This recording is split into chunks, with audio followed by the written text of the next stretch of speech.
The Panama Canal, a marvel of modern engineering and a symbol of human determination. A simple name for a project of extraordinary ambition and impact. Conceived in the minds of visionaries, the canal was a dream that many thought impossible. For over a century, this 50-mile ribbon of water has served as a vital artery of global commerce, connecting the Atlantic and Pacific Oceans. It has revolutionized maritime trade, allowing ships to bypass the long and treacherous route around South America. Before its completion, ships had to undertake a perilous journey around the tip of South America, adding thousands of miles and weeks to their voyages.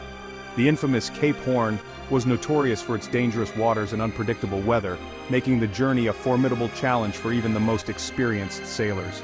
The canal's construction stands as a testament to human ingenuity, perseverance, and the relentless pursuit of progress.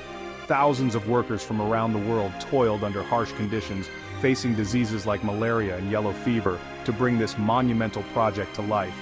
It involved overcoming daunting engineering challenges, battling a hostile tropical environment, and navigating complex political landscapes.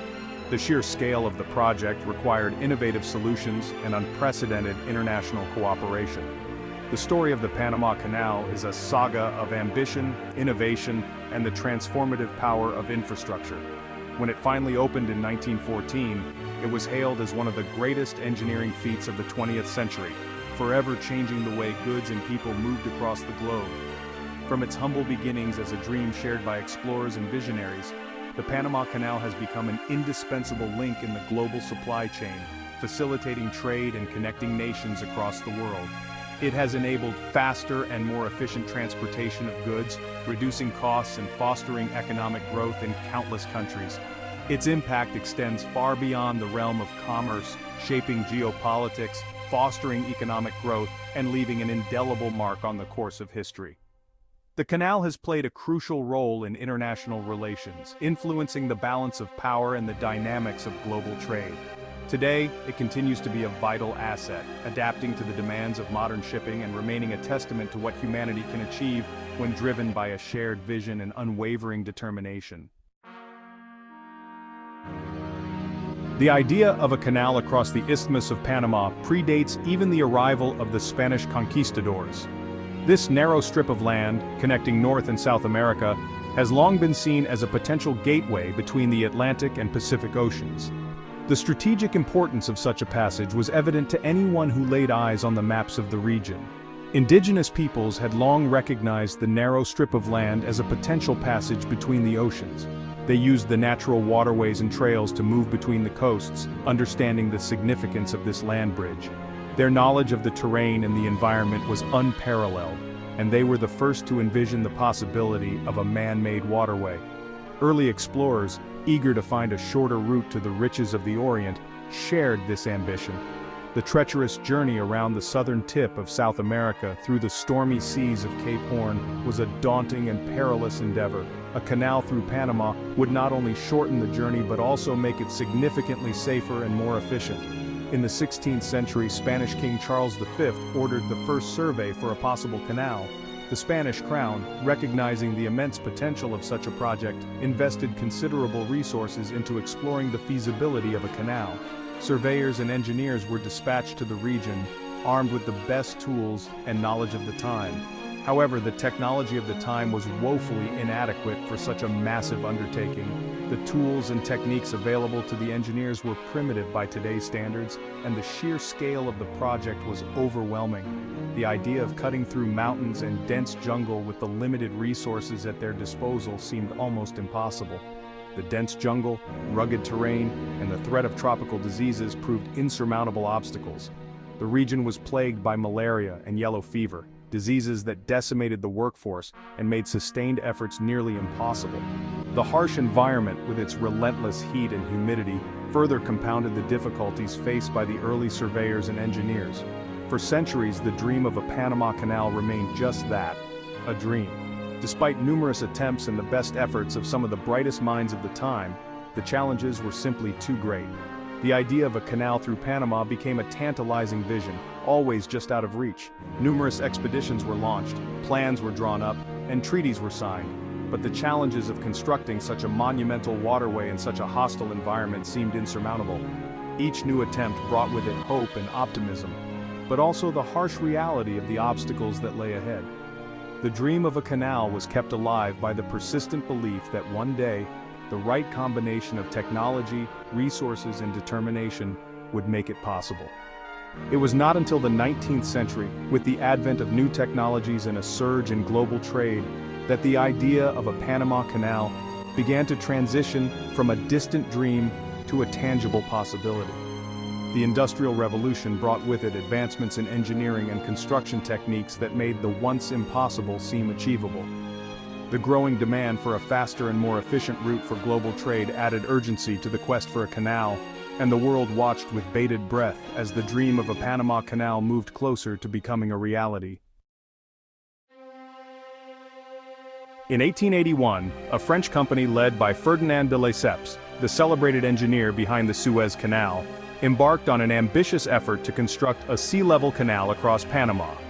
This project was seen as a monumental undertaking, one that would connect the Atlantic and Pacific Oceans, revolutionizing global trade routes and significantly reducing the time and distance ships had to travel. Armed with the prestige of their success in Egypt, the French believed they could conquer the challenges of the Panamanian Isthmus. The Suez Canal had been a triumph of engineering and vision, and de Lesseps was hailed as a hero. The French were confident that their expertise and experience would see them through this new endeavor. However, the French endeavor was plagued by a cascade of misfortunes. The Panamanian terrain was vastly different from the Egyptian desert. The dense jungle, with its thick vegetation and treacherous landscape, posed significant challenges. The workers had to contend with not only the physical obstacles but also the psychological toll of working in such an unforgiving environment. The dense jungle, torrential rains, and outbreaks of yellow fever and malaria decimated the workforce. The tropical climate brought relentless downpours, turning the construction sites into quagmires. The stagnant water became breeding grounds for mosquitoes, which spread deadly diseases. Medical teams were overwhelmed, and the death toll rose alarmingly. Engineering miscalculations and inadequate equipment further hampered progress. The machinery brought from Europe was not suited for the harsh conditions of Panama. Equipment frequently broke down, and the engineers struggled to find solutions. The ambitious sea-level canal design proved to be a monumental challenge, with landslides and flooding causing repeated setbacks. After years of struggle, mounting costs, and the loss of thousands of lives, the French effort went bankrupt in 1889. The financial strain was immense, and investors lost confidence. The dream of a canal that would change the world seemed to be slipping away. The abandoned construction sites stood as silent witnesses to the colossal failure. The dream of a Panama Canal once again seemed to slip out of reach, leaving behind a legacy of financial ruin and human tragedy. The graves of the workers who perished in the attempt were a stark reminder of the human cost of this grand vision. The financial documents detailing the losses painted a grim picture of the economic impact. The French experience served as a stark warning to future aspirants, highlighting the immense challenges and unforgiving nature of the Panamanian Isthmus. Modern-day experts reflect on the lessons learned from this failed attempt.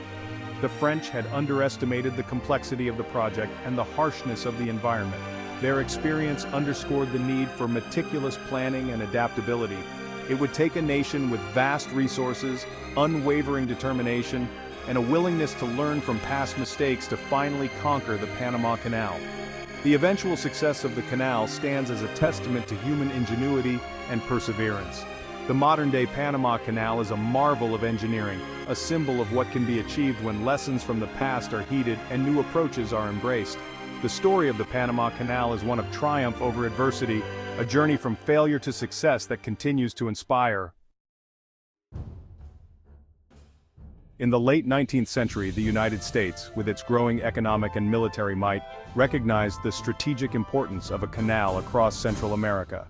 Following the Spanish-American War, which demonstrated the need for a faster route for the U.S. Navy between the Atlantic and Pacific, American interest in the Panama Canal project intensified.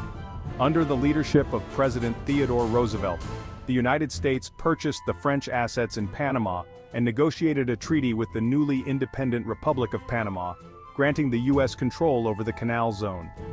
Learning from the French experience, the Americans adopted a different approach.